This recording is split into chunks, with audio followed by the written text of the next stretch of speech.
গুলিবিদ্ধ দেহ নিয়ে হাসপাতালে, অথচ মাকে বলছেন একটু অ্যাজমার সমস্যা।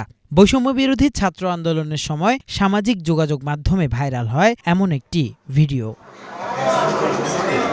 গুলিবিদ্ধ সেই তরুণের নাম বাকি বিল্লাহ। তিনি রাজধানীর প্রাইম ইউনিভার্সিটির আইন বিভাগের ছাত্র।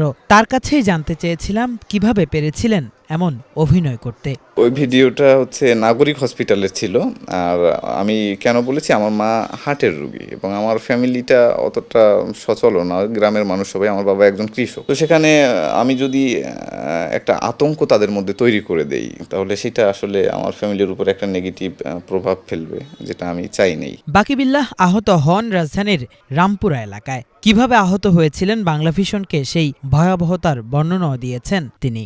আনুমানিক 11টা। ওই সময় যে প্রায় 4 জন মারা যায়, আমার চোখে দেখা 4 জন মারা যায় এবং 10-12 জন আহত হয়। এইটা দেখে আমাদের ক্ষোভ আরও বেড়ে যায় যে আমরা এর জন্য সারাটা দিন রাস্তা অবরোধ করে রাখি। এবং যখন একটা পর্যায়ে সন্ধ্যা ঘনিয়ে আসে, সন্ধ্যার পরে আমাদের উপরে আবার পুলিশের হামলা হয়। তো যদিও পুলিশের হামলায় তখন কেউ হতাহত হয় নাই। পরে একটা পর্যায়ে পুলিশ প্রায় আধা ঘন্টার মতো হামলা চালায় এবং তারা পিছনে চলে যায়। বিজিবি সামনে চলে আসে এবং বিজিবি তখন রাইফেল দিয়ে গুলি চালায়। আর তখন আমি পাখির মতো প্রাণগুলো ঝরে যেতে দেখি এবং আমার কাছে সবচেয়ে নির্মম যে একটা ঘটনার আমি দেখি, একটা পথ শিশু, হয়তো ওকে দেখে তাই মনে হচ্ছিল 10 কি 8 বছর হবে বয়স। তো ওই ছেলেটার এখান দিয়ে একটা গুলি লাগে, এই হাতটা ছিঁড়ে প্রায় 5 থেকে 7 ফিট দূরে চলে যায়। ছেলেটা রাস্তায় ছটফট করতে করতে মারা যায়। এবং সেই সাথে ওই সময় কারো বুকে, কারো কোমরে, কারো যে মাথায় গুলি লেগে মারা যায় এবং যারা সুস্থ সবল ছিল তারা লাশগুলো টেনে নিয়ে যেতে থাকে। আমার পাশেই যে ছেলেটা ছিল, খুবই সুন্দর, বয়স আমার থেকে কম, ওই ছেলেটার এই চোখের এখান থেকে গুলি ঢোকে, মাথার পেছন দিয়ে বের হয়ে যায়।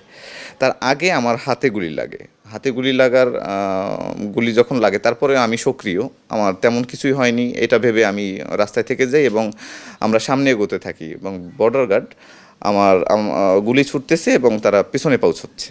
অর্থাৎ পেছনে বলতে তাদের পেছন দিকটা এইটা বিটিবির যে সদর দপ্তর, সেই সদর দপ্তরের দিকে পেছন দিকে হাঁটছে এবং আমাদের দিকে গুলি ছুটছে, আর আমরা সামনের দিকে যাচ্ছি। আর ওই সময় আমার পাশে যে ছেলেটা ছিল, তার চোখের নিচ দিয়ে গুলিটা ঢুকে মাথার পেছন দিক দিয়ে বের হয়ে যায়।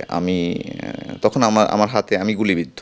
আমি ছেলেটাকে পড়ে যেতে দেখি, ওর হাত একটুও নড়লো না, কিন্তু ওই অবস্থাতেই মারা গেল।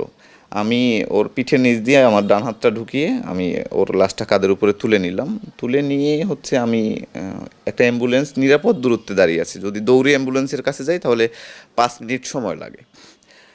আমি ওর লাশটা নিয়ে ওই অ্যাম্বুলেন্সের উদ্দেশ্যে রওনা হলাম। ওই সময় যে আমার পেছন দিক দিয়ে যে আরেকটা গুলি করা হয়। আমি মাটিতে পড়ে যাই এবং আমি চিৎকার করি। তখন আমি আমার আশেপাশে থাকা মানুষজনের কাছে যে হেল্প চাই, যে আমার পাশে একটা লাশ, আমি আহত, আমাদেরকে একটু হেল্প করো। ঢাকায় ছিল না কোনো স্বজন। সেই কঠিন সময় তাকে উদ্ধার করে তথ্য পরিচয় লুকিয়ে আশ্রয় দিয়েছেন এক নারী আইনজীবী। তার মাধ্যমেই চিকিৎসা হয় বাকি বিল্লার। তার বাসায় আছি, উনি একজন অ্যাডভোকেট আর আমি একজন আইনের স্টুডেন্ট।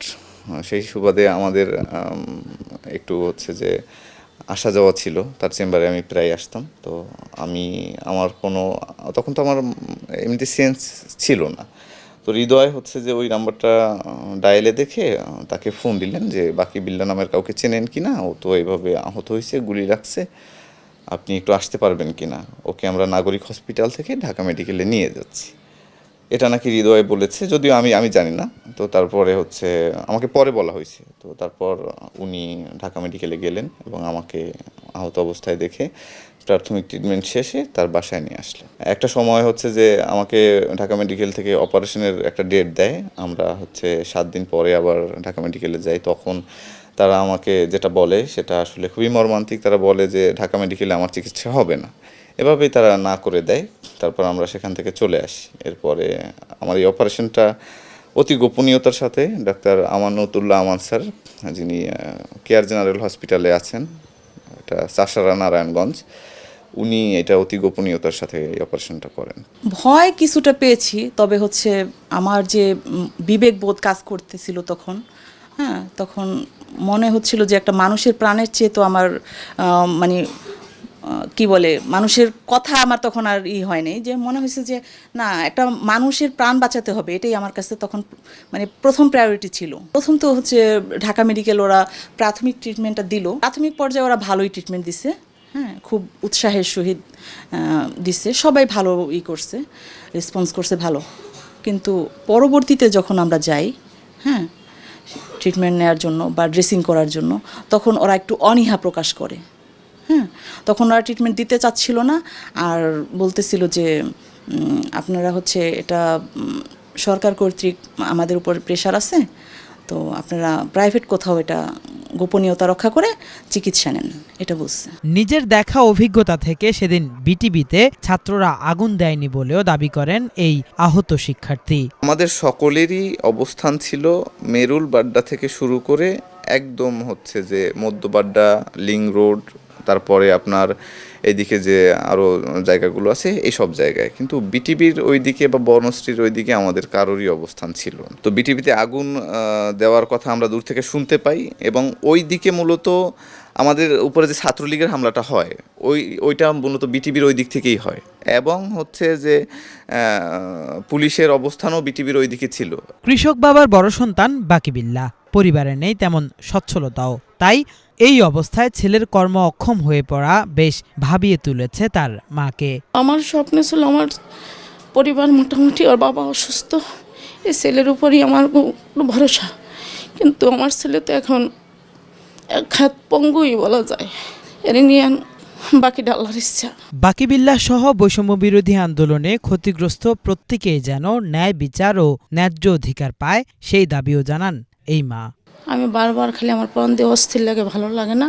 কেফায়েত শাকিল, বাংলা ভিশন, ঢাকা।